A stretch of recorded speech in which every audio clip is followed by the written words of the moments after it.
ठीक आहे. नमस्कार विद्यार्थी मित्रांनो.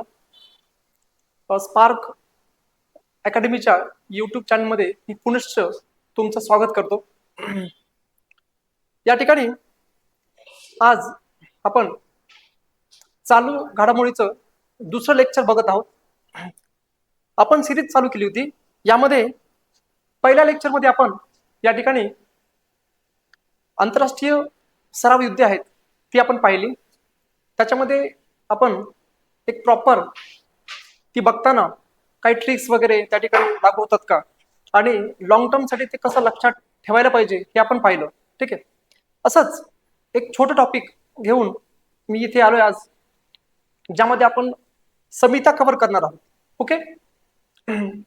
तर या लेक्चरमध्ये ज्या चर्चेतील समित्या आहेत, वर्षभरातील ज्या महत्वाच्या समित्या आहेत, त्या समित्या मी या एका लेक्चरमध्ये कव्हर करण्याचा या ठिकाणी प्रयत्न केलेला आहे. ओके. आता यामध्ये पाहिलं की 2025च्या समित्या आहेत, काही यामध्ये तुम्हाला 2024च्या समित्या ज्या महत्वाच्या आहेत त्या मिळतील, आणि काही 2026च्या ज्या जानेवारीपासून आता 26 म्हणजे एप्रिलपर्यंत त्या समित्या आहेत. तर त्या समित्या मी याच्यामध्ये या लेक्चरमध्ये ऍड केलं नाहीये. तर जेव्हा रिव्हिजन लेक्चर वगैरे होईल किंवा मग थोडंसं त्या समित्या जेव्हा त्या महिन्याच्या समित्या वगैरे मी नंतर ऍड करेन. ओके. तर आजचा टॉपिक हा समित्याचा टॉपिक आहे.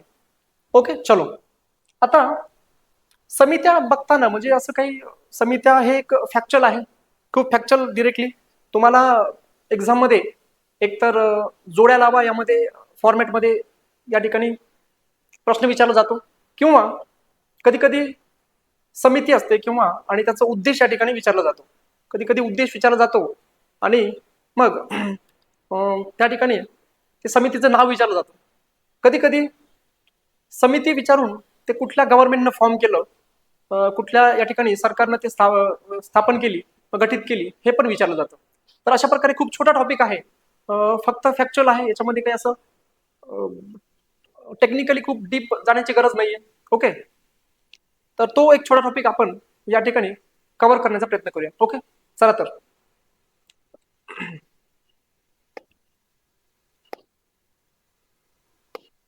ओके, चला. आता मी नेहमी म्हणतो की आपण जेव्हा अभ्यास करतो तेव्हा काही गोष्टी किंवा सिमिलर टॉपिक्स आपण जर एका पेजवरती आणलं, त्या सिमिलर टॉपिक जर आपण एका पेजवरती आणले तर कदाचित ते रिव्हिजनला खूप सोपं जातं, कारण करंट अफेअर ऑलरेडी खूप वास्ट आहे आणि मग ते कठीण जातं लक्षात ठेवण्यासाठी. ओके. तसंच आता समित्या मी जेव्हा बघत होतो तेव्हा समित्या बघताना मला असं वाटलं की आपण या समितीचं सुद्धा आपण कॅटेगराईज करू शकतो, यांना सुद्धा आपण एका कॅटेगरीमध्ये डिवाइड करू शकतो. ओके. आता मग नेमकं मी काय केलं, तर याच्यामध्ये मी काय केलंय, सुप्रीम कोर्टच्या काही कमिटी आहेत, तर सुप्रीम कोर्टच्या काही कमिटीज या ठिकाणी मी त्यांना एकत्र केलं. त्यानंतर सुप्रीम कोर्ट म्हणजे सर्वोच्च न्यायालयाच्या कमिट्यानंतर बाकीच्या मग हायकोर्टच्या ज्या कमिटी आहेत, उच्च न्यायालयाच्या ज्या कमिट्या आहेत, ज्या वेगवेगळ्या राज्यांनी फॉर्म केले, त्यांना मी एका सिक्वेन्सला आणण्याचा प्रयत्न केला. त्यानंतर आणखीन काय केलं, आरबीआयच्या काही कमिटी आहेत त्या वर्षभराच्या, ज्या आरबीआयनी फॉर्म केल्या, त्या एक दोन कमिट्या मी आणखीन त्या एका पेजवर आणण्याचा प्रयत्न केला. महाराष्ट्र गव्हर्नमेंट असेल किंवा मग इतर गव्हर्नमेंट असेल अशा प्रकारे, किंवा सेबी असेल, तर अशा प्रकारे त्यांना एक सिमिलर जे आहे सिमिलरली मी त्यांना कनेक्ट करण्याचा या ठिकाणी प्रयत्न केला, जेणेकरून ते लक्षात राहायला सोपं जाईल. ओके. तर चला, ओके, चलो सुरुवात करूया. तर आपली पहिली कमिटी आहे न्यायमूर्ती जे चल्लमेश्वर समिती. ओके.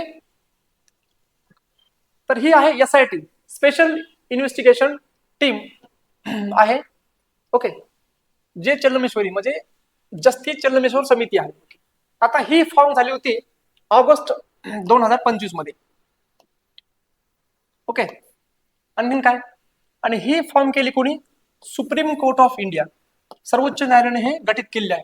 तर आता इथून पुढे एक 2-4 स्लाइड ज्या येतील त्या स्लाइड वरती या मी अगोदर सुप्रीम कोर्टच्याच या ठिकाणी समित्या घेतल्यात. ओके. चला. ओके. न्यायमूर्ती जे चल्लमेश्वर समिती आहे, SIT आहे, स्पेशल इन्व्हेस्टिगेशन टीम. ओके. तर ही ऑगस्ट 2025 मध्ये फॉर्म झालेली आहे. त्याची स्थापना जी आहे सुप्रीम कोर्ट ऑफ इंडिया यांनी केलेली आहे, त्यांनी गठीत केलेली आहे. ओके.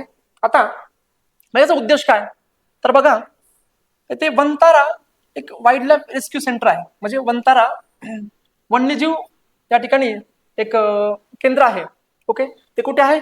जामनगर मध्ये येतं. ते गुजरात मधील जामनगर येथे, जामनगर येथील वंतारा या ठिकाणी, जे रिलायन्स फाउंडेशन कडे आहे. ओके, तर काय झालं, या या वंतारा वाईल्ड लाईफ याच्यामध्ये सेंटरमध्ये जी प्राण्यांची जी ज्ञान वगैरे होते, किंवा जे आपण म्हणतो की त्यांचं जे प्राण्यांचं जे देखरेख वगैरे आहे ते प्रॉपर चालू आहे का, ते कुठेतरी म्हणजे त्यांचं कल्याण व्यवस्थित चालू आहे का, तर त्याच्यावरती या ठिकाणी प्रश्न उपस्थित केले गेले. आणि मग तेव्हा ही आपण कमिटी या ठिकाणी सुप्रीम कोर्टने या ठिकाणी ही कमिटी गठीत केली. ओके, मग त्याच्यामध्ये बघताना तुम्ही वाईल्ड लाईफ प्रोटेक्शन ऍक्ट आहे.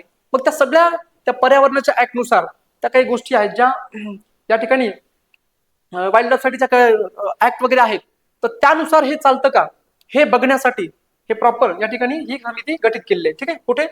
तर Vantara wild life rescue centre आहे, जामनगर, गुजरात मध्ये या ठिकाणी आहे ते. ओके, तर या संदर्भातील तक्रारींची चौकशी करण्यासाठी ही समिती नेमली गेलेली आहे. ओके ओके, बघा, प्राण्यांच्या खरेदी विक्री, आयात निर्यात आणि वन्यजीव कायद्यांचे पालन याबाबत आरोप झाले होते, आणि म्हणून या ठिकाणी ती समिती गठीत केलेली आहे. ओके, बस एवढंच लक्षात घ्यायचंय. वंतारा म्हटलं की लक्षात आलं पाहिजे न्यायमूर्ती जे चेल्लमेश्वर समिती, ओके, गुजरातची आहे, सुप्रीम कोर्ट ऑफ इंडियाने या ठिकाणी स्थापित केलेली आहे.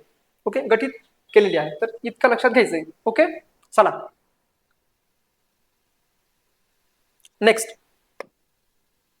यानंतर दुसरी समिती आहे न्यायमूर्ती आशा मेनन समिती. न्यायमूर्ती आशा मेनन समिती. ओके, आता ही पण सुप्रीम कोर्ट ऑफ इंडिया म्हणजे सर्वोच्च न्यायालयाने या ठिकाणी गठीत केलेली आहे. त्याचा उद्देश काय रे? त्याचा उद्देश आहे तृतीयपंथी व्यक्तींच्या हक्कांचे संरक्षण करण्यासाठी आणि त्यांच्यासाठी समान संधी धोरण, इक्वल ऑपॉर्च्युनिटी पॉलिसी तयार करण्यासाठी ही समिती नेमण्यात आली आहे. ओके, चला आता बघा, आशा मेनन ही समिती आहे, सुप्रीम कोर्ट ऑफ इंडियाने गठीत केली आहे.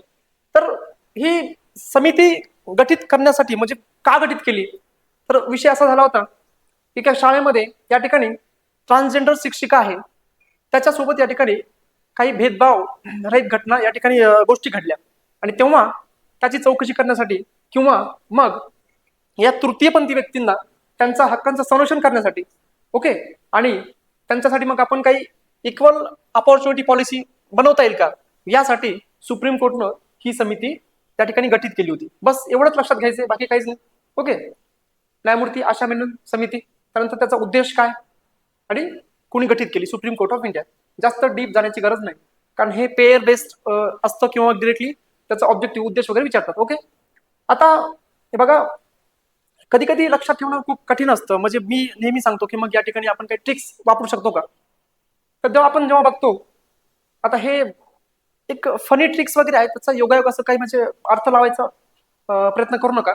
ठीक आहे, पण एक इमॅजिनेशन असेल किंवा कल्पनाशक्तीने आपण ते कशा प्रकारे लॉंग टर्म साठी लक्षात ठेवू शकतो, यासाठी मी हा प्रयत्न केलाय. ओके, आता बघा, लक्षात ठेवताना, कारण खूप साऱ्या समिती आहेत आणि मग त्या सगळ्यांचा उद्देश असेल किंवा सगळ्यांना ते लक्षात ठेवणं खूप कठीण जातं, आणि म्हणून या ठिकाणी आपण थोडंसं या ठिकाणी ट्रिक्स यूज करतो. ओके, चलो आता बघा, लक्षात ठेवण्यासाठी मी काय म्हटलं, आता आशा इथे बघा,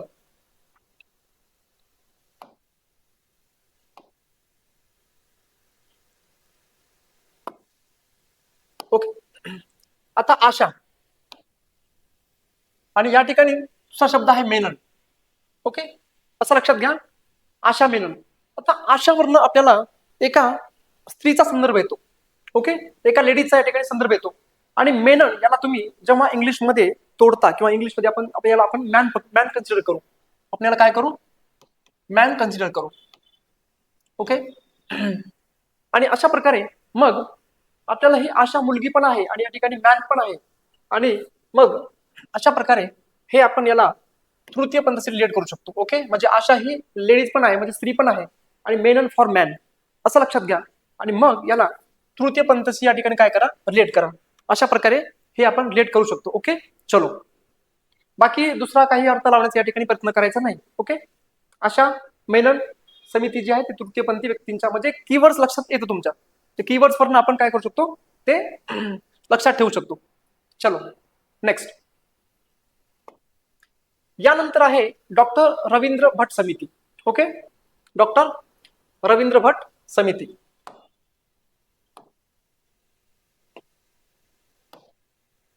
डॉक्टर रवींद्र भट समिती. आता ही समिती सुद्धा सुप्रीम कोर्ट ऑफ इंडियानं या ठिकाणी गठीत केलेली आहे. त्याचं वर्ष सुद्धा 2025 वगैरे 2024 वगैरे असेल. ठीक आहे.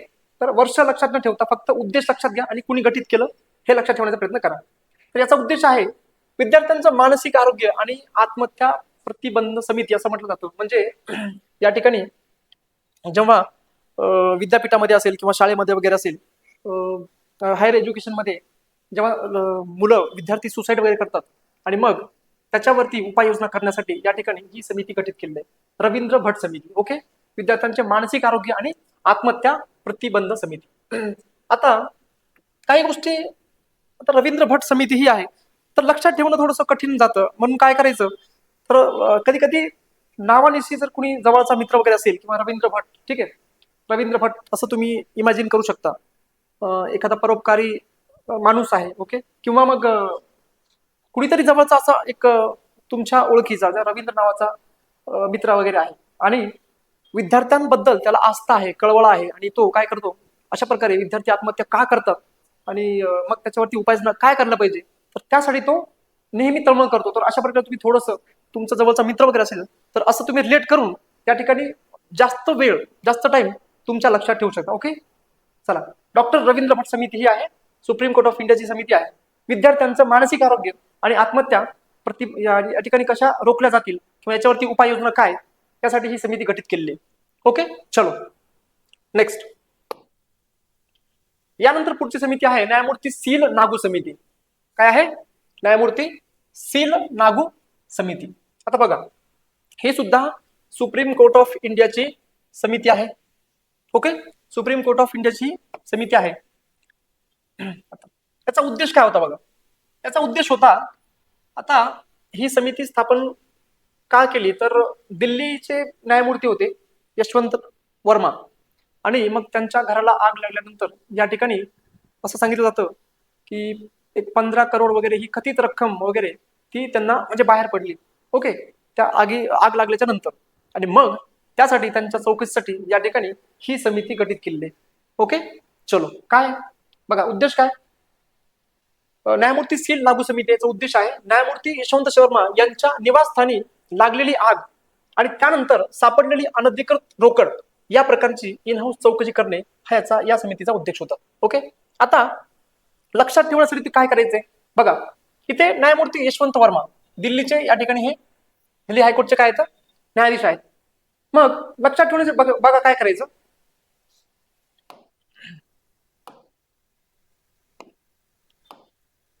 इथे बघा आता हे सील आहे. ओके, सील आपण मराठीमध्ये सील याचा अर्थ चारित्र्य असं होतं नाही का. आपण बोलतो ना की माझं सील जे आहे आपण चारित्र्य टिकवलं पाहिजे, म्हणजे सील याच्यावरनं चारित्र्य येतं. ओके, चारित्र्य. आणि जेव्हा मग हे काय झालं, आता जेव्हा न्यायमूर्ती यशवंतराव वर्मा यांच्या घराला आग लागली तेव्हा आग लागल्यानंतर या ठिकाणी समजा ती रोकड बाहेर पडली. ओके, मग रोकड बाहेर पडल्यानंतर मग बरेच त्यांच्यावरती आरोप झाले. ठीक आहे, खूप ठिकाणी चर्चा वगैरे झाली, खूप ठिकाणी या ठिकाणी त्यांचा विरोध झाला. मग असं कन्सिडर करा की मग त्यांच्यावर एक काय झालं, त्यांच्या एक सीलवरती किंवा एका चारित्र्यावरती एक डाग लागल्यासारखं त्यांना वाटलं आणि म्हणून आपण मग त्यासाठी या त्यांच्या सील म्हणजे त्यांच्या चारित्र्यावर डाग लागला म्हणून यशवंत सील वर्मा असं तुम्ही या ठिकाणी लक्षात ठेवू शकता. ओके, थोडस म्हणजे हे असं वाटेल की हे बालिश वाटेल किंवा थोडंसं फनी वाटेल किंवा थोडंसं कल्पनाच्या पलीकडे जाईल, पण हे असंच या ठिकाणी तुम्ही लक्षात ठेवून जे तुमची जी आपलं इमॅजिनेशन जे करता त्याच्यामध्ये एक्झॅक्झरेशन कसं येईल, जास्त फुगून त्या गोष्टी जेव्हा आपण लक्षात ठेवतो तेव्हा ते जास्त वेळेसाठी या ठिकाणी लक्षात राहतो. ओके, तर अशा प्रकारे मग यशवंत सील वर्मा यांना असं वाटलं की माझं या ठिकाणी सील दुखावलंय, माझं सील या ठिकाणी खराब झाले आणि म्हणून माझं चारित्र्य खराब झाले आणि म्हणून या ठिकाणी तुम्ही लक्षात ठेवू शकता की न्यायमूर्ती यशवंत वर्मा यांच्या मग निवासस्थानी आग लागली आणि मग त्यांना ती रोकड सापडली. मग अशा प्रकारे एक सील नागू समिती या ठिकाणी गठीत केली. अशा प्रकारे तुम्ही लक्षात ठेवू शकता. ओके, आय होप कळत असेल. चला नेक्स्ट. आता यानंतर बघा, आता ह्या 4 ज्या होत्या समित्या, ओके, या 4 समित्या ज्या होत्या त्या सगळ्या समित्या ह्या सुप्रीम कोर्टने गठीत केल्या होत्या. ओके, सर्वोच्च न्यायालयाने गठीत केल्या होत्या. ओके, आता याच्या नंतर ज्या आहेत त्या वेगवेगळ्या राज्यांच्या न्यायालयांनी गठीत केलेल्या आहेत. आपण ते बघूयात. ओके, चलो. आता बघा, ही समिती आहे न्यायमूर्ती देवेंद्र कुमार अरोरा समिती. ओके, दिसतंय का स्लाइड वरच? ओके, चलो. न्यायमूर्ती देवेंद्र कुमार अरोरा ही समिती आहे. ओके,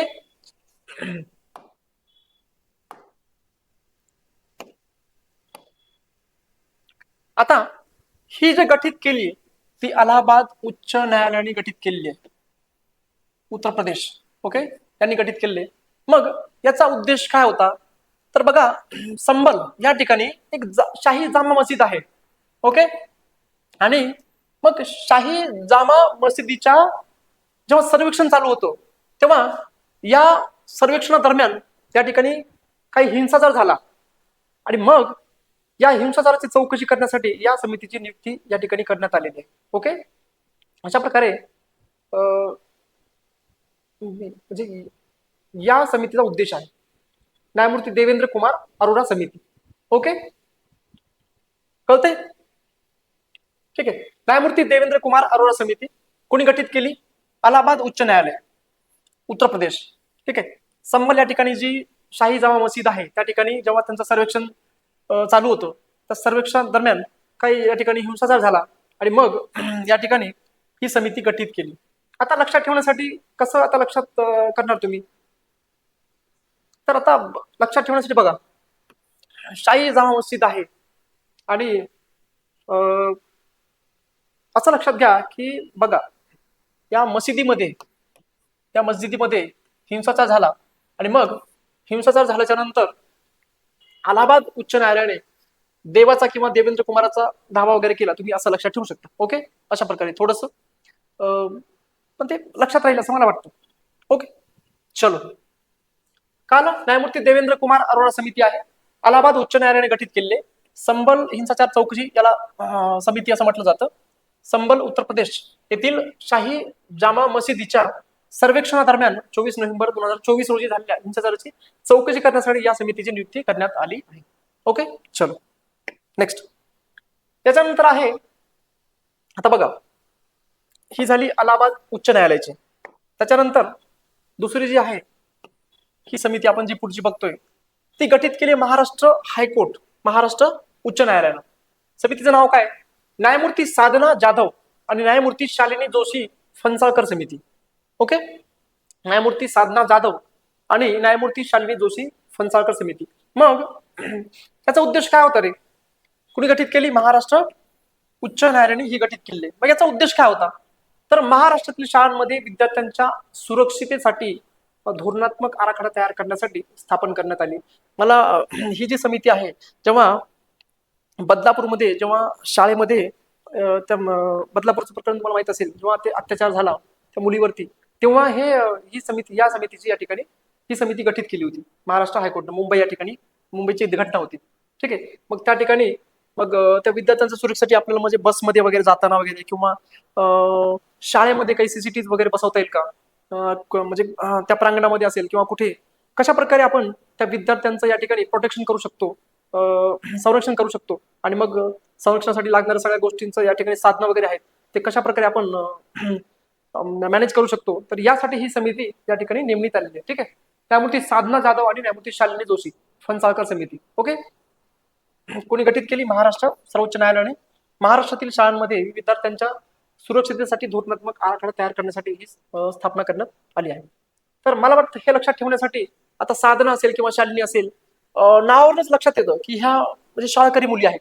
ओके, आणि म्हणून याचा उद्देश पण आपल्याला लगेच पकडता येतं, लगेच लक्षात येतं की हे म्हणजे याचा उद्देश आपण याच्यावरून सांगू शकतो की महाराष्ट्रातील शाळांमध्ये विद्यार्थ्यांच्या सुरक्षेसाठी धोरणात्मक समिती असेल वगैरे. ठीक आहे, म्हणजे साधना जाधव किंवा शालिनी असेल तर हे नावावरून लक्षात येतं, फिगर आउट करता येतात. ओके, चलो नेक्स्ट. यानंतर आहे विनीत जोशी समिती. ओके, आता ही समिती आपण पाहिली.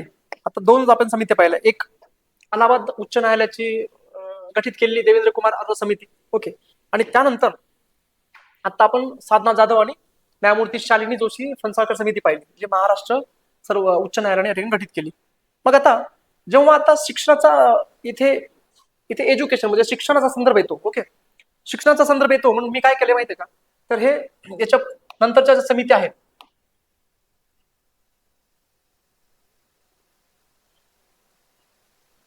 ठीक आहे, आता इथून ज्या पुढे एक 2-3 समित्या वगैरे येतील तर ते मी असं कनेक्ट केलं की एज्युकेशन संदर्भात आहे. मग त्याला लगेच मी काय केलं, पुढे अशी एखादी एज्युकेशन शिक्षणासंदर्भात समिती आहे का, तर मी लगेच ते कनेक्ट करण्याचा या ठिकाणी प्रयत्न केला. ओके, चलो आता हे आपण ही पाहिली की शाळांसाठी होती शाळा. ओके, तर बघा आता नेक्स्ट त्याच्यानंतर जी समिती आहे ती आहे विनीत जोशी समिती. काय आहे? विनीत जोशी समिती. ओके, आता ही गठीत केली ती केंद्रीय शिक्षण मंत्रालय त्यांनी गठीत केली. ओके, केंद्रीय शिक्षण मंत्रालयाच्या उच्च शिक्षण विभागाने ही गठीत केलेली. ओके, जून 2025 मध्ये. ओके, स्थापन केले. मग याचा उद्देश काय रे, तर खाजगी कोचिंग क्लासेसवरील विद्यार्थ्यांचे अवलंबित्व कमी करण्यासाठी आणि शालेय शिक्षण पद्धतीत सुधारणा करण्यासाठी या ठिकाणी ही समिती नेमलेली आहे किंवा ही समिती गठीत केलेली आहे. ओके, विनीत जोशी समिती. ओके, बघा आता ही जी समिती आहे तुम्ही मी सांगतो अगोदर हे काय म्हणजे विनीत जोशी समिती नेमकं. आता यांनी काय केलं, जेव्हा ही या समितीने म्हणजे काही आता हे केलं, शिफारसी केल्या. शिफारसी काय केल्या की आता जे आहे आपण जे खाजगी कोचिंग क्लासेस आहेत त्यांचे जे आवर्स आहेत म्हणजे 2 ते 3 तास ठेवा. ठीक आहे, अशा प्रकारे त्यांच्या काही शिफारशी आहेत. ठीक, खाजगी कोचिंग क्लासेसचे 2 ते 3 तास या ठिकाणी सांगा हे ठेवा, त्यांचे 2 ते 3 तास ठेवा. ठीक आहे, त्याच्यानंतर शालेय शिक्षण पद्धती या ठिकाणी सुधारणा करा. जसं या ठिकाणी एआयचं वगैरे पण त्यांनी सांगितलेलं आहे, म्हणजे हे वापर करा. तसं पुढे येईल एक नरेंद्र जाधव समिती, डॉक्टर नरेंद्र जाधव समिती, त्यांनी पण त्या शिफारसी या ठिकाणी सूचित केले. पण IIT असेल किंवा JEE वगैरे असेल, या मुलांचं जे अवलंबित्व आहे खाजगी कोचिंग क्लासेसवरती ते इतकं वाढलंय. ठीक आहे, आणि मग त्या संदर्भात विचार करण्यासाठी या ठिकाणी ही नेमलेली ही समिती आहे, विनीत जोशी समिती. ओके, आता बघा सांगतो. विनीत जोशी समिती खाजगी कोचिंग क्लासेसवरील विद्यार्थ्यांचे अवलंबित्व कमी करण्यासाठी आणि शालेय शिक्षण पद्धती सुधारणा करण्यासाठी ही समिती नेमलेली आहे. ठीक आहे, जून 2025 मध्ये. आणि कोणी? केंद्रीय शिक्षण मंत्रालयाने. आता बघा लक्षात ठेवण्यासाठी कसं, तर मी जेव्हा 12वीला होतो तेव्हा माझं सायन्स असताना आमचे जोशी सरांचे क्लासेस होते, ते माझे खाजगी क्लासेस होते. ठीक आहे, तर मग अशा प्रकारे त्याच्यानंतर त्या खाजगी क्लासेसची फीस खूप होती. आणि नंतर बघा आमच्या कॉलेजमध्ये जेव्हा कुणाला मेडिकलसाठी तयारी करत असेल किंवा इंजिनिअरिंगसाठी तयारी करायची असेल, मग तेव्हा आमच्या कॉलेजने स्वतः एक इन्सेंटिव्ह एक कार्यक्रम असा जाहीर केला आणि त्यामध्ये त्या 3 ते 4 हजारामध्ये एका कमी फीसमध्ये या ठिकाणी आम्हाला त्या शिक्षकांनी आपल्या कॉलेजच्या महाविद्यालयाच्या शिक्षकांनी शिकवणी चालू केली. तर मग अशा प्रकारे मी या ठिकाणी रिलेट केलं लक्षात ठेवताना. मग विनीत जोशी समिती म्हटलं की मी असं रिलेट केलं की आमचे जोशी सर होते, त्यांचे खासगी क्लासेस होते आणि मग त्या सगळ्या गोष्टी आठवल्या आणि मी तर लगेच ते रिलेट केलं. तर तसंही तुम्ही अशाही प्रकारे तुम्ही लक्षात ठेवू शकता. जर कोणी विनीत जोशी वगैरे असेल किंवा मग मी बोललोय मागाशी जेव्हा नाव वगैरे येतं, जर जवळचं कोणी व्यक्ती वगैरे असेल तर त्याला तो व्यक्तीचा जो आहे नेचर वगैरे आठवण्याचा प्रयत्न करा. ठीक आहे, आणि ते त्याला रिलेट करण्याचा प्रयत्न करा. ओके, अशा प्रकारे मी लक्षात ठेवले. तर तुम्ही पण अशा तुमच्या पद्धतीनं ते लक्षात ठेवू शकता. ओके, विनीत जोशी समिती. ओके, चलो नेक्स्ट. कळतंय? नंतर आहे नरेंद्र जाधव समिती. ज्याप्रमाणे तुम्हाला विनीत जोशी समिती का गठीत केली हे माहित असेल, तर त्याप्रमाणे नरेंद्र जाधव समिती सुद्धा तुम्हाला माहित असली पाहिजे ही का गठीत केली. ओके, तर आता महाराष्ट्र राज्य सरकारने ही गठीत केली जून 2025 मध्ये. ठीक आहे, महाराष्ट्र राज्य सरकार यांनी ही गठीत केली जून 2025 मध्ये. ओके, आता नरेंद्र जाधव समिती म्हटलं की या ठिकाणी त्यांचे दोन उद्देश समोर येतात. एक पहिलं, महाराष्ट्रातील शाळांमध्ये त्रिभाषा सूत्र, थ्री लँग्वेज या ठिकाणी थ्री लँग्वेज ओके फॉर्म्युला करण्याच्या सूत्र. एकच मिनिट. ओके बघा, याचे दोन उद्देश आहेत.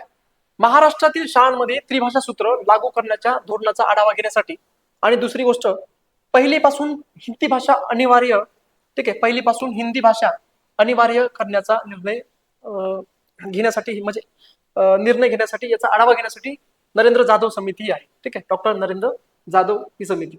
बघा, आता भरपूर म्हणजे बातम्यांमध्ये नेहमी हा खूप चर्चेचा मुद्दा राहिलेला आहे, वादाचा सुद्धा मुद्दा राहिलेला आहे. ठीक आहे, त्रिभाषा सूत्र हे तुम्हाला माहिती असेल की आपल्या शासनाने या ठिकाणी 2 GR काढले होते, आणि मग त्या दोन जी आरना खूप सारा विरोध झाला, आणि मग मग मग त्या विरोधाच्या नंतर ही समिती या ठिकाणी गठीत केली. तर याच्यामध्ये कीवर्ड्स लक्षात घ्या. त्रिभाषा सूत्र म्हणजे हे लक्षात असणं गरजेचं आहे. त्रिभाषा सूत्र म्हणजे काय? तर बघा, जेव्हा आपण एखाद्या याच्यामध्ये मागे GRच्या पाठीमागे काय होतं, त्रिभाषा सूत्र म्हणजे काय, तर आपण जिथे शिकतो तर त्या ठिकाणी शिकताना पहिलं काय, तर त्रिभाषा सूत्र म्हणजे काय, तर 3 भाषा शिकलो पाहिजे, 3 भाषा शिकलो पाहिजे असं आपल्या भारत शासनाची इच्छा आहे. 3 भाषा. मग कुठली भाषा? एक आपली प्रादेशिक भाषा,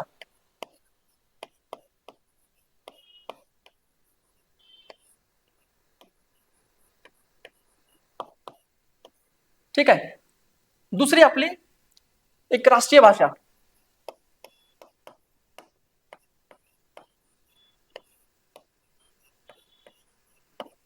आणि तिसरी जी आहे ती मॉडर्न किंवा आंतरराष्ट्रीय भाषा. ओके, आंतरराष्ट्रीय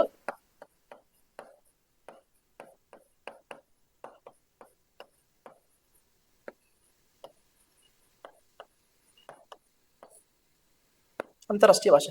आता त्रिभाषे सूत्र धोरण हे जे आहे, हे तुम्हाला कोठारी आयोग आहे त्यामध्ये सुद्धा बघायला मिळेल. त्याच्यानंतरचं जी पॉलिसी आहे, मला वाटतं मला ती आता एक्झॅक्टली आठवत नाही, त्याच्यामध्ये पण त्याचा उल्लेख आहे. आणि नॅशनल आपली जी पॉलिसी आहे, नॅशनल एज्युकेशन पॉलिसी, याच्यामध्ये सुद्धा त्रिभाषा सूत्र याच्यावरती आपण जोर दिलेला आहे. ओके, मग एक म्हणजे ही त्रिभाषा सूत्र आहे. मग आपण जिथे शिकतोय तिथे प्रादेशिक भाषा एक आपण भाषा शिकलो पाहिजे, दुसरं एक राष्ट्रीय भाषा शिकलो पाहिजे, आणि आंतरराष्ट्रीय भाषा. पण प्रादेशिक भाषामध्ये कुठली रे, तर आपण जिथे राहतो आपली मराठी मायबोली भाषा. ओके, मराठी भाषा. ओके, राष्ट्रीय भाषामध्ये त्यांनी काय केलं, हिंदी शिकलो पाहिजे असं आपल्या भारत सरकारचं म्हणणं होतं. आणि आंतरराष्ट्रीय जेव्हा आपण भाषा शिकतो त्यामध्ये जी एक ती प्रगत भाषा आहे, जी मॉडर्न आहे, ती कुठली, इंग्लिश म्हणा किंवा बाकी फ्रेंच वगैरे म्हणा. ठीक आहे, तर ही एक भाषा शिकलो पाहिजे. तर अशा प्रकारे आपल्या सरकारची इच्छा होती, आणि म्हणून त्या ठिकाणी हे त्रिभाषा सूत्र आणलं गेलं. ओके, आणि मग हिंदी भाषा या ठिकाणी अनिवार्य करण्याचा, प्राथमिक अगदी पहिलीपासून हिंदी भाषा अनिवार्य करण्याचा पण या ठिकाणी निर्णय घेण्यात आला. मग हे जेव्हा हे 2 GR काढले गेले, मग त्याला खूप सारा विरोध झाला, आणि मग या विरोधाच्या जोरावरती, मग या विरोधाला हे करण्यासाठी, मग हे विरोध झाल्याच्या नंतर या ठिकाणी त्याचं अवलोकन करण्यासाठी हे सगळं म्हणजे कसं सॉर्ट करता येईल, एक मग समिती गठीत केली गेली, ती नरेंद्र जाधव समिती. ओके, तर हे 2 उद्देश लक्षात घ्यायचे त्याचे. महाराष्ट्रातील शाळांमध्ये त्रिभाषा सूत्र, थ्री लँग्वेज फॉर्म्युला लागू करण्याचा धोरणाचा आढावा घेण्यासाठी, आणि पहिलीपासून हिंदी भाषा अनिवार्य करण्याचा निर्णय घेण्यासाठी, म्हणजे त्याचा आढावा घेण्यासाठी या 2 समित्या जो आहे, ही एक समिती आहे, त्याचे 2 उद्देश आहेत. हे लक्षात ठेवणं गरजेचं आहे. ओके, चलो नेक्स्ट. आणखीन मग यांनी ते भरपूर गोष्टी सांगितल्या आणि अहवाल पण दिला. खूप सारं म्हणजे आता उद्धव ठाकरे साहेब असतील किंवा राज ठाकरे साहेब असतील, त्यांच्याशी यांचं किंवा जे मराठी भाषिक लोक आहेत त्यांच्याशी खूप सारं म्हणजे चर्चा वगैरे यांची ही समिती आता करत आहे, आणि याच्या बेसवरती त्यांनी खूप साऱ्या अहवाल पण सादर केलाय. ठीक आहे, आणि मध्ये ह्या सगळ्या गोष्टी असून सुद्धा आणखीन पहिलीपासून अगदी AI वगैरे टेक्नॉलॉजी कसं वापरता येईल हे सुद्धा यांनी या ठिकाणी या समितीनं सुचवलेलं आहे. ठीक आहे, शिफारसी या ठिकाणी केलेल्या आहेत. ओके, चलो नेक्स्ट. याच्यानंतर जे आहे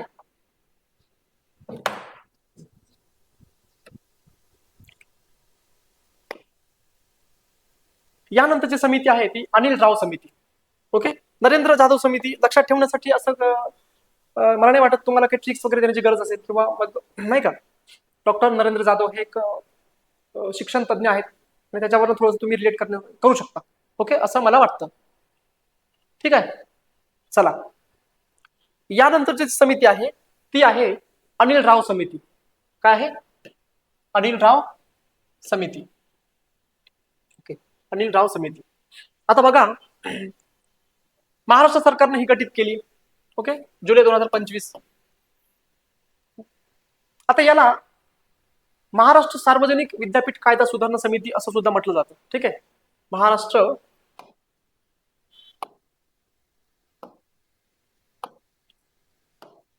सार्वजनिक विद्यापीठ कायदा सुधारणा समिती. ठीक आहे, असं सुद्धा याला म्हटलं जातं.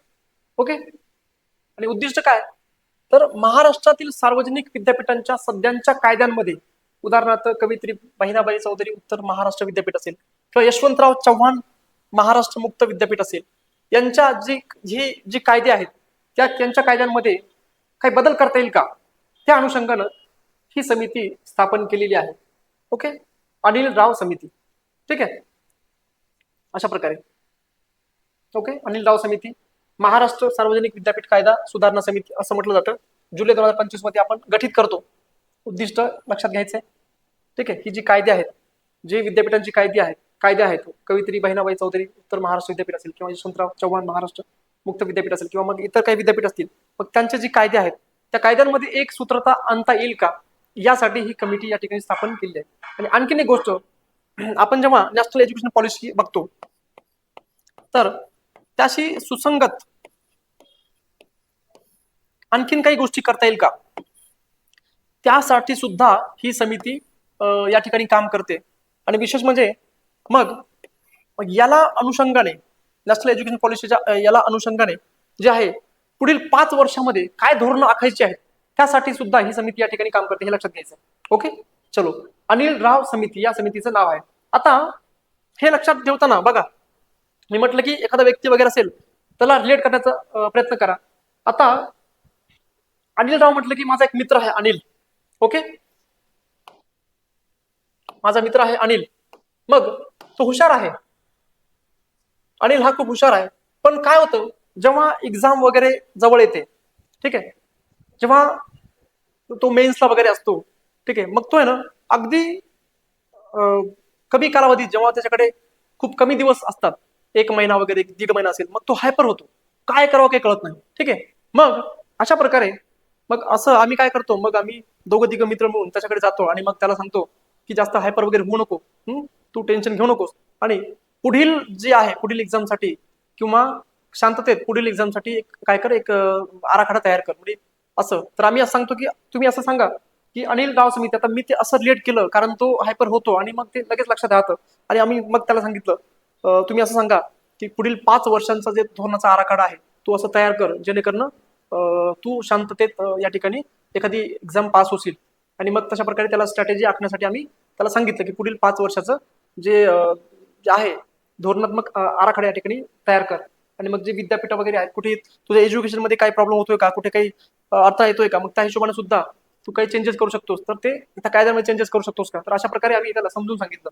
असं तुम्ही इमॅजिन करू शकता. ओके, अशा प्रकारे. तर हे एक तुम्ही लक्षात ठेवू शकता. नेक्स्ट, नंतर आहे मिलिंद म्हैसकर समिती. ओके, मिलिंद म्हैसकर समिती, मिलिंद म्हैसकर समिती. आता 2025 फेब्रुवारी 2025 मध्ये गठीत केलेली आहे. आता जायकवाडी धरण, ठीक आहे, त्याला आपण काय म्हणतो, जायकवाडी धरणाचं नाथसागर असं नाव आहे. ठीक आहे, तर जायकवाडी धरणावरील तरंगत्या सौर ऊर्जा प्रकल्पामुळे होणार आहे, म्हणजे आपण काय, त्या जायकवाडी धरणावरती एक तरंगता सौर ऊर्जा प्रकल्प उभारतोय. ओके, आणि मग तो उभारताना त्या ठिकाणी तिथली जी जैवविविधता आहे, पक्षी असेल किंवा मग जे काही ॲक्वॅटिक ॲनिमल्स वगैरे असतील, किंवा बाकीचे काही बर्ड्स वगैरे असतील, किंवा बाकीची जी वन्यजीव आहेत, पशु पक्षी वगैरे, मग त्यांच्यावर काय परिणाम होईल, त्यासाठी ही समिती गठीत केलेली आहे. मिलिंद म्हैसकर समिती. ओके. जायकवाडी धरणावरील तरंगत्या सौर ऊर्जा प्रकल्पामुळे होणाऱ्या जैवविविधतेवरील परिणामांचा अभ्यास करण्यासाठी ही समिती या ठिकाणी आपण नेमलेली आहे. ओके. मिलिंद म्हैसकर समिती. लक्षात, मिलिंद म्हैसकर समिती. आता बघा, तुम्हाला हसू येईल पण लक्षात घेण्यासाठी तुम्ही एक कीवर्ड्स इथे म्हैसकर आहे बघा, तुम्ही म्हैसकर तुम्ही म्हैस पण म्हैस असं करू शकता आणि एक जायकवाडी धरण असं इमॅजिन करा की त्या जायकवाडी धरणावरती खूप साऱ्या म्हैस वगैरे म्हशी वगैरे आहेत, ते चरतात असं तुम्ही लक्षात ठेवू शकता. हे खूप हे आहे, पण तुम्ही असं लक्षात ठेवू शकता. ओके. चलो नेक्स्ट. नेक्स्ट यानंतर जे स्लाइड आहे बघा, इक्बाल सिंह चहल समिती. ओके. इक्बाल सिंह चहल समिती. बघा, आपण बघताना एज्युकेशनच्या नंतर आपण आलो महाराष्ट्राच्या समिती होत्या. मिलिंद म्हैसकर समिती एक, त्यानंतर समिती आहे ही महाराष्ट्राची समिती आहे, इक्बाल सिंह चहल समिती. ओके. आता बघा, 2025 मध्ये ही गठीत केलेली समिती आहे इक्बाल सिंह चहल समिती. याचा उद्देश आहे मुंबईतील पोलीस कर्मचारी आणि त्यांच्या कुटुंबासाठी दर्जेदार घरे उपलब्ध करून दिली आणि अंतर्गत मुंबई शहर आणि उपनगरात सुमारे 40 ते 45,000 सरकारी निवासस्थाने बांधली जाणार आहेत. मग हे जे प्लॅन आहे, मग यासाठी ही समिती नेमलेली आहे. आणि मग ते एक प्रोजेक्ट आहे, त्यांचं एक प्रोजेक्ट कुठला आहे ते Mumbai police housing township project. Okay. Mumbai police housing township project, Mumbai police housing township project आहे. आणि या प्रोजेक्टचे अध्यक्ष सुद्धा या ठिकाणी इक्बाल सिंह चहल यांना केलेलं आहे. त्यांनी कोविडमध्ये सुद्धा खूप चांगलं काम केलेलं आहे. ओके. IAS ऑफिसर आहे ती हे. मग ओके, तर हे याचा उद्देश आहे इक्बाल सिंह चहल समिती. ठीक आहे. काय आहे तर आता 2026 मध्ये अहवाल दिल्याच्या नंतर मग सगळ्या गोष्टी झाल्याच्या नंतर त्या ठिकाणी एक Mumbai police housing township project, हा प्रोजेक्ट या प्रोजेक्ट अंतर्गत सुमारे मुंबई शहरामध्ये किंवा उपनगरामध्ये जे 40-50,000 घरं उभारली जाणार आहेत कोणासाठी, पोलीस कर्मचाऱ्यांसाठी. ठीक आहे. आणि मग त्याचे या कमिटीचे या प्रोजेक्टचे अध्यक्ष सुद्धा या ठिकाणी इक्बाल सिंह चहल यांना बनवलं गेलं आहे. तर इक्बाल सिंह चहल समिती म्हटलं की मुंबईतील पोलीस कर्मचारी आणि त्यांच्या कुटुंबासाठी दर्जेदार घरे उपलब्ध करून देणे हा याचा उद्देश आहे, लक्षात घ्यायचा आहे. ठीक आहे. त्या समितीचा इक्बाल सिंह चहल समिती. ओके. रिलेट तुमच्या हिशोबानं तुम्ही लक्षात ठेवण्यासाठी करू शकता आता. ओके. नेक्स्ट यानंतरची समिती आहे राजगोपाल देवरा समिती. राजगोपाल देवरा समिती. ठीक आहे. बघा,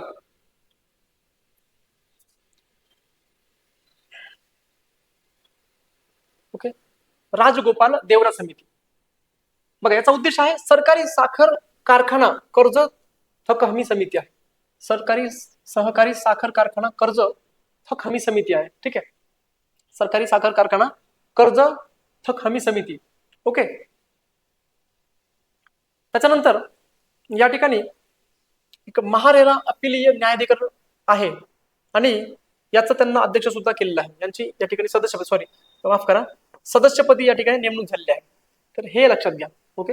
राजगोपाल देवरा यांची जी आहे ती महारेरा अपिलीय न्यायाधिकरणच्या सदस्यपदी सुद्धा या ठिकाणी नेमणूक केलेली आहे. याचा उद्देश आहे सहकारी साखर कारखान्याचे जी कर्ज आहे तिथं कमी या ठिकाणी त्याच्याबद्दल ही समिती आहे. ओके. चलो नेक्स्ट. यानंतर आहे महाराष्ट्र AI धोरण समिती. ठीक आहे. आता हे पर्टिक्युलर समितीचा अध्यक्ष वगैरे असं कोणी नाहीये, महाराष्ट्र AI धोरण समिती. पण आता महाराष्ट्र धोरण AI समिती म्हटलं, AI धोरण समिती म्हटलं की महाराष्ट्र हे देशातील पहिलं राज्य आहे त्यांनी ते AI धोरण आणलं. ओके. ठीक आहे. मग कृषीमध्ये असेल, मग म्हणजे बऱ्याच फील्डमध्ये या ठिकाणी आपण AI आणतोय आणि हे देशातील पहिलं राज्य आहे महाराष्ट्र, जे आपण AI धोरण या ठिकाणी 2025 आपलं AI धोरण आहे ते महाराष्ट्र राबवते. ठीक आहे. बघा, राज्याचं पहिलं कृत्रिम बुद्धिमत्ता आर्टिफिशियल इंटेलिजन्स धोरण तयार करण्यासाठी जानेवारी 2025 मध्ये ही त्या ठिकाणी समिती गठीत केली आहे. ठीक आहे. 16 सदस्यीय टास्क फोर्स आहे आणि तिचे अध्यक्ष, या समितीचे अध्यक्ष माहिती तंत्रज्ञान संचालनालयाचे संचालक मुंबई तर हे आहेत. म्हणजे पर्टिक्युलर व्यक्ती म्हणून याचं कोणी अध्यक्ष नाहीये. ठीक आहे. ही महाराष्ट्र गव्हर्नमेंटची या समिती होत्या. नेक्स्ट. ठीक आहे. तर या महाराष्ट्र समिती होत्या 4-5 आपण ज्या सलग पाहिल्या. त्यानंतर जी समिती आहे गोविंद मोहन समिती.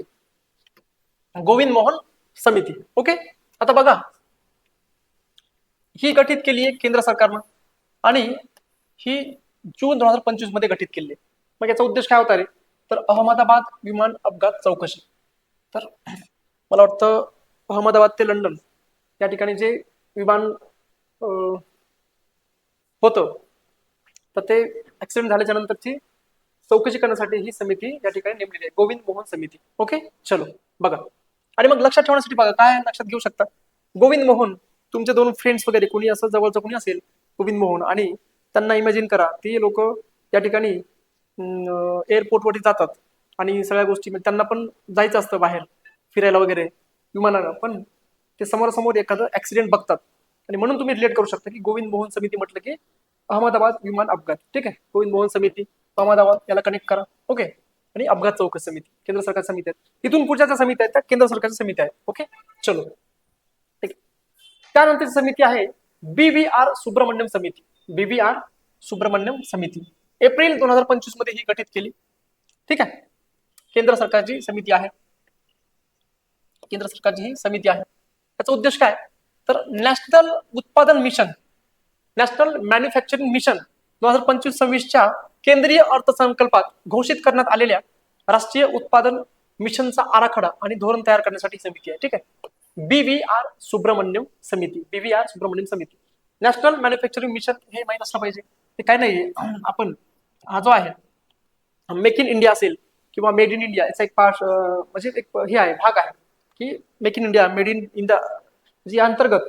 ठीक आहे, आपण आपल्या देशामध्येच कशा प्रकारे मॅन्युफॅक्चरिंग वगैरे करून प्रगती करू शकतो, हे ते आहेत. आपण भारत कसं विकसित करू शकतो, तर हे आहे ते नॅशनल राष्ट्रीय उत्पादन mission, national manufacturing mission. Okay, चलो.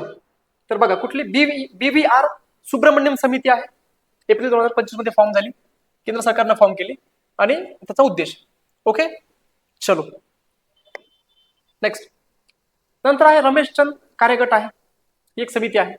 ठीक आहे, जानेवारी 2025 मध्ये गठीत केली.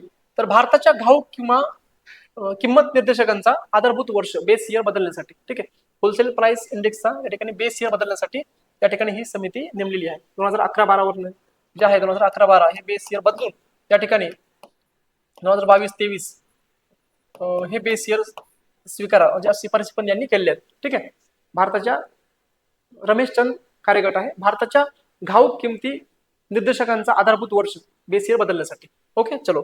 अशी एक सेम समिती आहे पुढे, प्राध्यापक प्राचार्य विश्वनाथ गोलदार समिती.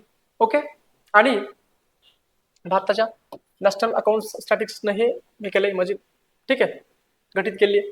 आणि सॉरी, भारताच्या राष्ट्रीय लेखा सांख्यिकी नॅशनल अकाउंट स्टॅटिस्टिक्स आणि GDPच्या आधारभूत वर्ष चेंज करता येईल का, त्यासाठी हे केले. आणि त्यांनी सुद्धा सेमच 2011-12 या ठिकाणी जे बेस इयर ते चेंज करून 2022-23 हे बेस इयर 2023 हे बेस इयर स्वीकारण्यासाठी किंवा हे स्वीकार करावा यासाठी ही या ठिकाणी नेमलेली आहे. गोलदार समिती, गोलदार म्हणजे GDP, तुम्ही गोलदार वरून GDP असं लक्षात, G फॉर गोलदार असं तुम्ही रिलेट करू शकता.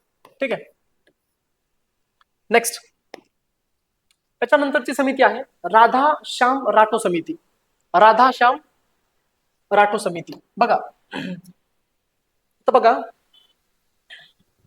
राधा श्याम राठो समिती. आता ही समिती जी आहे ही समिती गठीत केली RBI नं.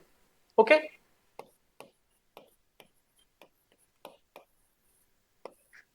RBI ने या ठिकाणी ही समिती गठीत केली.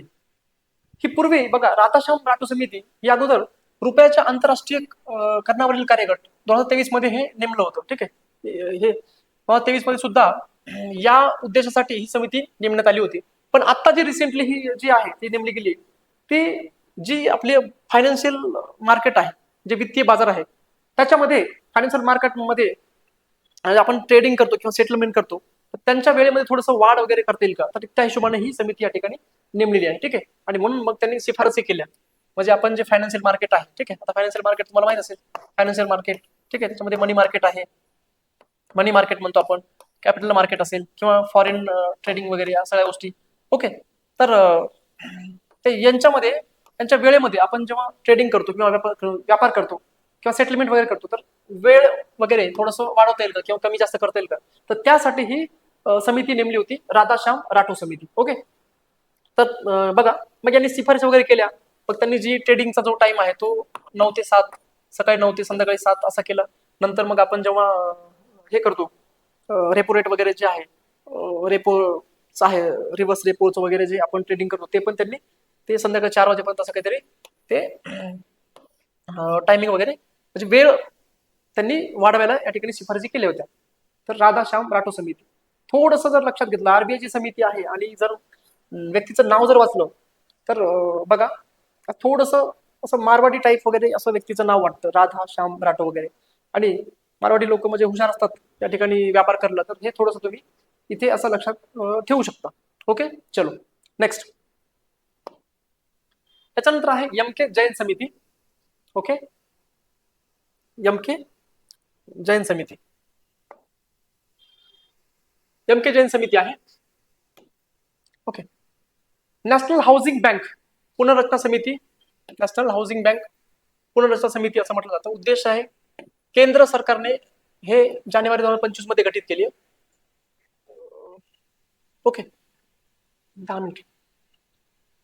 ओके, जानेवारी 2025 मध्ये गठीत केली आहे एम के जैन यांच्या नेतृत्वाखाली.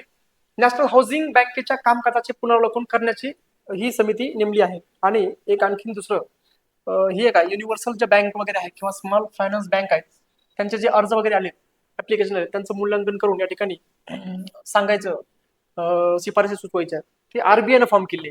ठीक आहे, एम के जैन समिती.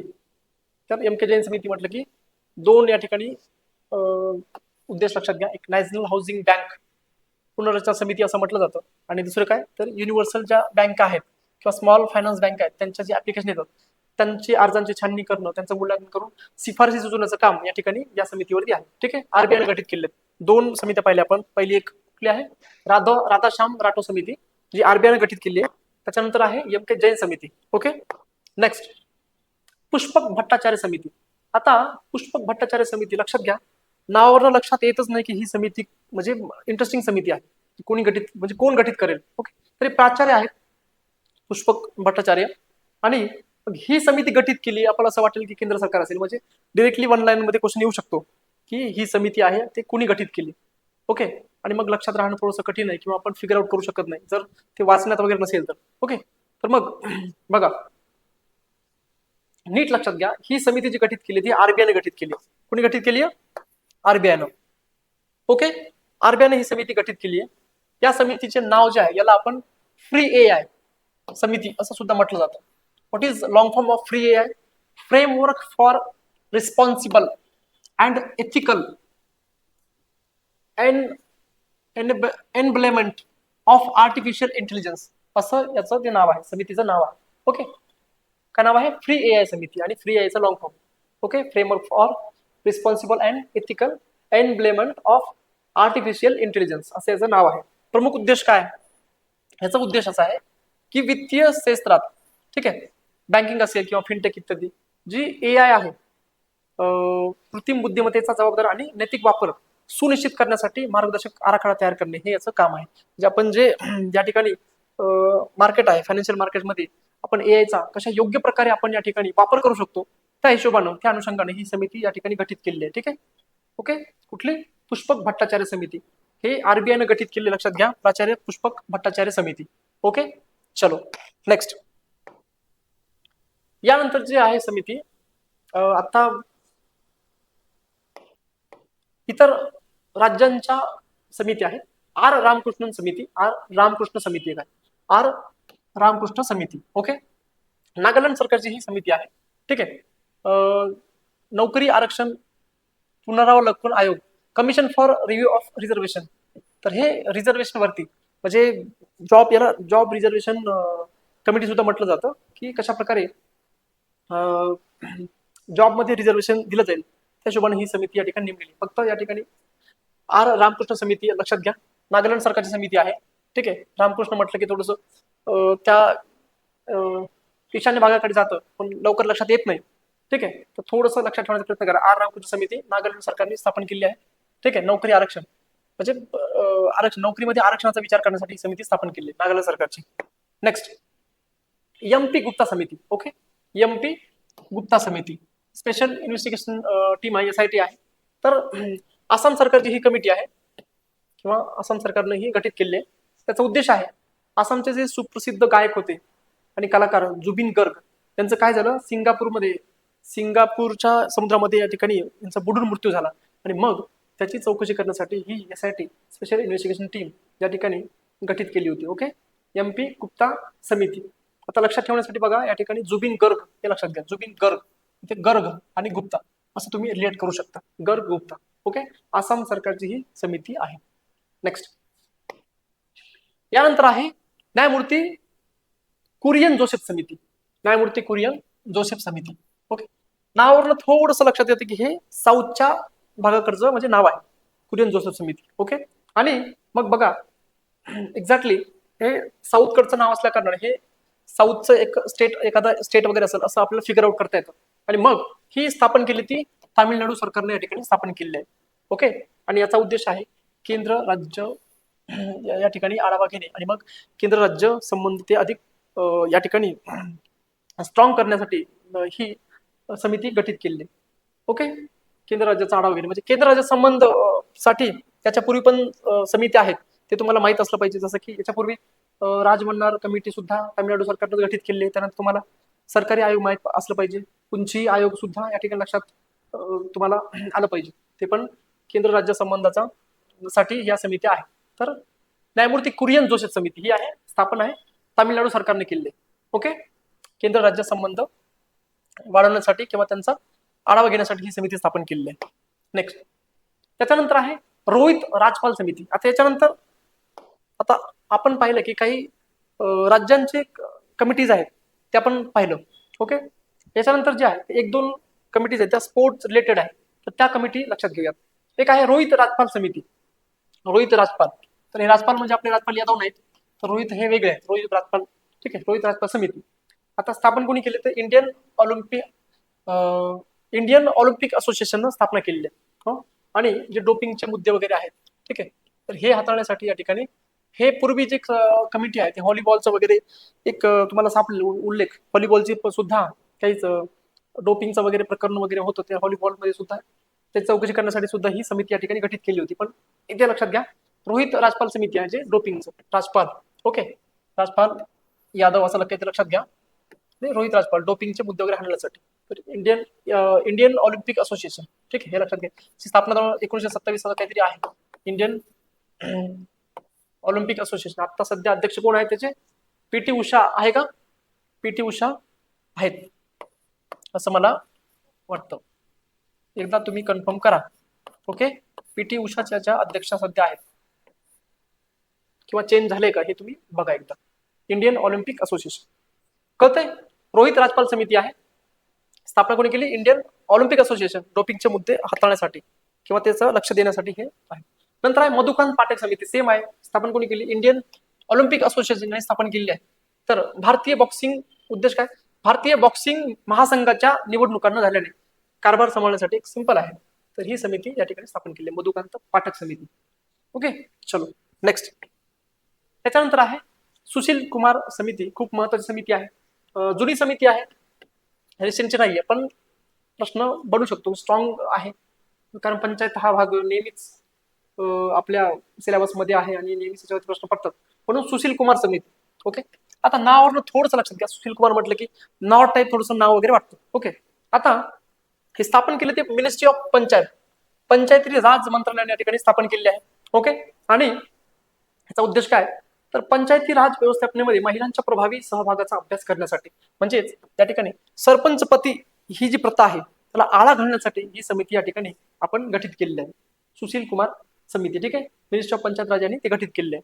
तर सरपंचपती म्हणजे काय, तर त्या ठिकाणी निवडणुका होतात आणि निवडणुकामध्ये महिलांना या ठिकाणी जागा असतात, पण तेव्हा निवडून जेव्हा येतात तेव्हा प्रत्यक्ष महिला त्या ठिकाणी कारभार न बघता त्यांचे पतीच या ठिकाणी कारभार बघतात. ठीक आहे, आणि महिला मात्र घरात असते, आणि म्हणून मग त्यांचा या ठिकाणी कशा प्रकारे सहभाग वाढेल आणि मग ही जी पुरुष प्रथा आहे, जी पुरुषांची जी आहे डॉमिनेशन जे आपण करतो ते कसं संपेल, त्यासाठी त्या सगळ्यांचा अभ्यास करण्यासाठी या ठिकाणी ही समिती नेमली, सुशील कुमार समिती. ओके, लक्षात घ्या. म्हणजे जी सरपंच प्रथा आहे, ती सरपंच पती प्रथा जी आहे, ओके, तर ते नष्ट करण्यासाठी एकंदरीत ही समिती या ठिकाणी आपण नेमलेली आहे. नेक्स्ट आहे डॉक्टर व्ही के पॉल समिती आहे. ओके, व्ही के पॉल समिती. आता ही समिती नीती आयोगाची आहे. व्ही के पॉल समिती. ओके, एम्स दिल्लीमध्ये जी एम्स आहे त्याला एम्स सुधारणा समिती असं सुद्धा म्हटलं जातं, all India institute management system. ठीक आहे, दिल्लीमध्ये. आणि मग फेब्रुवारी 2025 मध्ये स्थापन झालेले. ओके, तर त्याचा उद्देश काय? मग दिल्लीमध्ये जे एम्स आहे, ओके, मग हे दिल्लीतील जे एम्स आहे या संस्थेला जागतिक दर्जाचं वैद्यकीय संशोधन आणि उपचार केंद्र बनण्यासाठी रोडमॅप तयार करणे ही याचं मुख्य काम आहे. कुठलं? डॉक्टर व्ही के पॉल समिती. इम्पॉर्टंट, महत्वाची आहे. म्हणजे या ठिकाणी या एम्स मध्ये वाढणारी गर्दी असेल किंवा मग प्रशासन असेल, त्या प्रशासनाला पारदर्शक कसं बनवता येईल आणि ती गर्दी कशी कमी करता येईल, आणि त्या हिशोबाने ही समिती या ठिकाणी नेमलेली आहे. ओके, व्ही के पॉल समिती. ओके, म्हणजे आपण वैद्यकीय संशोधन आणि उपचार केंद्र बनवण्यासाठी एम्सला वैद्यकीय संशोधन आणि उपचार केंद्र बनवण्यासाठी या ठिकाणी एक रोडमॅप बनवता येईल का, तर या हिशोबाने ही समिती डॉक्टर व्ही के पॉल समिती आपण नेमलेली आहे. नेक्स्ट, याच्यानंतर आहे दिनेश खारा समिती. ओके, दिनेश खारा समिती ही आहे IRDAI ज्यांनी ते नेमलेले आहे. ओके, ओके, IRDAI यांनी ते नेमलेली आहे फेब्रुवारी 2025. ओके, तर विमा कायदा 1938 मध्ये सुधारणा करण्यासाठी आणि 2047 पर्यंत सर्वांसाठी विमा हे उद्दिष्ट गाठण्यासाठी ही समिती काम करत आहे. दिनेश खारा समिती विमा कंपन्यांची साठी ही कमी आहे. आपण जर उद्देश पाहिलं तर मग या ठिकाणी मग विमा जे आहे, विमा याच्यामध्ये 74% आता जी FDI आहे त्याच्यावरनं 100% FDI वगैरे करता येईल का, तर या हिशोबाने सुद्धा ही कमिटी त्या ठिकाणी काम करत आहे किंवा त्यासाठी या ठिकाणी काही शिफारशी सुचवता येईल का, त्यासाठी ही आहे. तर ओके, दिनेश खारा समिती लक्षात घ्या. IRDAI यांनी गठीत केलेली फेब्रुवारी 2025 मध्ये आणि विमा कायदा 1938 मध्ये सुधारणा करण्यासाठी आणि 2047 पर्यंत सर्वांसाठी विमा हे उद्दिष्ट गाठण्यासाठी काम करत आहे. नेक्स्ट, त्याच्यानंतर आहे वैजयंत जय पांडा समिती. ठीक आहे, लोकसभेचे या ठिकाणी हे आहेत, ते खासदार आहेत आणि त्यांच्या अध्यक्षतेखाली ही समिती नेमण्यात आलेली आहे, वैजयंत जय पांडा समिती. ओके, तर ते आयकर विधेयक आहे, इन्कम टॅक्स बिल आहे आणि दिवाळखोरी कायदा जे आहे, ओके, इन्सॉल्व्हन्सी बँकरप्सी जी आहे कमिशन सुधारणा विधेयक तपासण्यासाठी आणि स्वतंत्र निवडक समित्यांची स्थापना करण्यात आली आहे. तर ही एक आहे वैजयंत जय पांडा समिती. लक्षात घ्या की जे आता इन्कम टॅक्स बिल आहे किंवा जे IBC आहे 2016चा जो ऍक्ट आहे, ठीक आहे, तर याच्यामध्ये चेंजेस करण्यासाठी किंवा यांची जी भाषा आहे ती 50% म्हणजे कशा प्रकारे 50% सुटसुटीत करता येईल, ते लोकांना समजेल, तर यासाठी एक ती समिती या ठिकाणी गठीत केलेली आहे. ओके, वैजयंत जय पांडा समिती. खासदार आहेत ते मला वाटतं BJPचे खासदार आहेत, त्यांच्या अध्यक्षतेखाली. ओके, मग हे जी विधेयक आहेत त्यांना ही विधेयक आपण जेव्हा बघतो व त्यांची जी लँग्वेज भाषा आहे ती सोपी लँग्वेज करता येईल का, ठीक आहे, तर त्यासाठी ही समिती या ठिकाणी गठीत केलेली आहे. ओके, नेक्स्ट, तर अशा प्रकारे आज आपण या ठिकाणी सगळ्या समिती आपण पाहिलेल्या आहेत. ओके, तर समित्यांचं हे पूर्ण ओके, तर हे आजच्या लेक्चरच्या या समित्या वगैरे होत्या. आपण पाहिलं कशा प्रकारे यांना एका खाली म्हणजे कनेक्ट केलं. काही सुप्रीम कोर्टच्या कमिटी होत्या, काही RBIच्या कमिटी होत्या, काही महाराष्ट्र सरकारच्या होत्या. तर अशा प्रकारे कमिट्या या लेक्चरमध्ये आपण संपवलेलं आहे. तर अशा प्रकारे 1-2 वेळेस वाचा, स्वतःच्या ट्रिक्स बनवा जेणेकरून त्या जास्त वेळ लक्षात राहतील. ओके, विशेष म्हणजे याच्यामध्ये एक जोड्या लावाचा प्रश्न असतो किंवा मग डिरेक्टली उद्देश वगैरे विचारतात किंवा कधी कधी आता आपण बघायची पाहिजे की प्राचार्य पुष्पक भट्टाचार्य समिती आहे. ठीक आहे, तर कधी नावावर लक्षात येत नाही ते कोण फॉर्म करू शकतं, डिरेक्टली विचारतात की केंद्र सरकार फॉर्म करेल की RBI वगैरे किंवा महाराष्ट्र सरकार वगैरे. तर मग त्याला ते लक्षात राहण्यासाठी अगदी कन्फ्युजन न होण्यासाठी तुमच्या स्वतःच्या ट्रिक्स बनवा. काही ट्रिक्स मी पण या ठिकाणी दिलेल्या आहेत, त्यांचा वापर करा. ठीक आहे, तर आजच्या लेक्चरमध्ये आपण एवढंच. ठीक आहे, कमिट्या कव्हर केलेल्या आहेत. पुढच्या लेक्चरमध्ये अशाच एका छोट्याशा टॉपिक्स भेटूयात आणि मग अशाच प्रकारे ट्रिक्स वगैरे तुमच्यापर्यंत मी आणण्याचा प्रयत्न करतो. ठीक आहे. तर रिव्हिजन करा प्रॉपर, एक दोनदा वाचा, ते तुमच्या नक्कीच लक्षात राहील असं मला वाटतं. ठीक आहे. ओके.